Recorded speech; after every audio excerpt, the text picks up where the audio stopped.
নমস্কার, আমার নাম প্রিয়াঙ্কা গোস্বামী। আমার ছোট্ট একটা প্রশ্ন আছে। অ্যাকচুয়ালি আমার কিছু মাস ধরে বিয়ের অনেক প্রস্তাব আসছে। হ্যাঁ, তাতে আবার বড় কি বা আছে, সবারই আসে, জানি।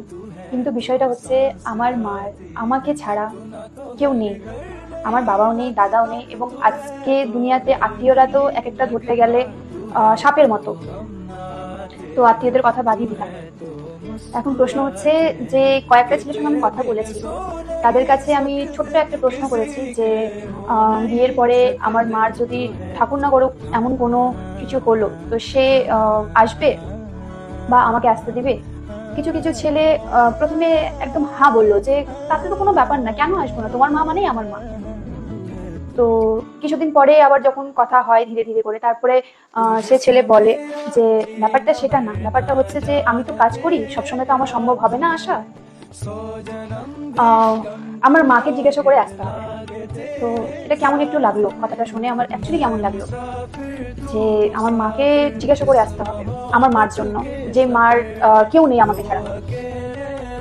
আমি চুপচাপ থাকলাম, ছেলেটাকে কোনো উত্তর দিলাম না। আমি হচ্ছে ঠিক আছে, আমি তার সঙ্গে কথা বলা বন্ধ করে দিলাম। কারণ হচ্ছে সে ছেলেটার কথাবার্তার ধরনই আমি বুঝতে পারলাম যে এখনই ও হা বললো কিছুক্ষণের জন্য, আবার যদি বাই চান্স ওর সাথে আমার যদি বিয়ে ঠিক হয়ে গেল, তো পাল্টাতে তার একটা মুহূর্ত লাগবে না।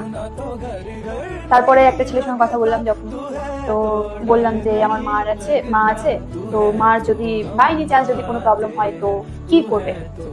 তখন বলছে যে হ্যাঁ তুমি যাবে, তাতে কোনো বড় ব্যাপার না, আমাদের বড় ফ্যামিলি আমি মানি, কিন্তু আমার কোনো বিষয় নেই, আমার কোনো প্রবলেম নেই, তুমি খুব তুমি তোমার যখন ইচ্ছা তুমি চলে যাবে।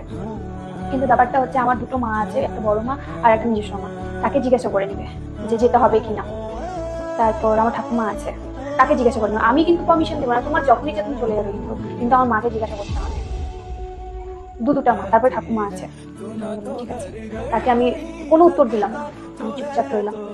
এখন আমি যখন মার দিকে তাকাই, সত্যি কথা বলছি, আমার এত চিন্তা হয়, এত চিন্তা হয় যে আমার মানে বিয়ে হয়ে যাওয়ার পর আমার মা একা পড়ে যাবে। জানি এটা হয়তো আপনাদের জন্য অনেক ছোট্ট বিষয়, কিন্তু আমার লাইফে অনেক বড়। আর তাছাড়া আমার তো তেমন কেউ নেই যাকে আমি এগুলো সব কথা বলবো। তো সোশ্যাল মিডিয়াতে অনেক ভালো ভালো মানুষ আছে যারা মানে খুব গভীরে, খুব ভালোভাবে কমেন্টে এসে খুব ভালোভাবে কথা বলে এবং বোঝায় যে কি করা উচিত না করা উচিত। তো তেমনই আমি আপনাদের কাছে আমরা মানে ছোট্ট একটা জিনিস শেয়ার করলাম। তো ব্যাপারটা হচ্ছে যে এখন এখন আমি করবোটা কি? মানে ঘর জামাইটা নিশ্চয়ই কোনো ছেলে থাকবে না, আর আমিও রাখবো না, এবং আমি নিজের মাকেও নিয়ে যাব না, নাহলে আমার যেখানে নিয়ে যাবো সেখানে অনেক কথা শুনতে হবে, সেটা জানি। বাট এখন ব্যাপারটা হচ্ছে আমি করবোটা কি? মা টেনশন আছে, মেয়ে বড় হচ্ছে।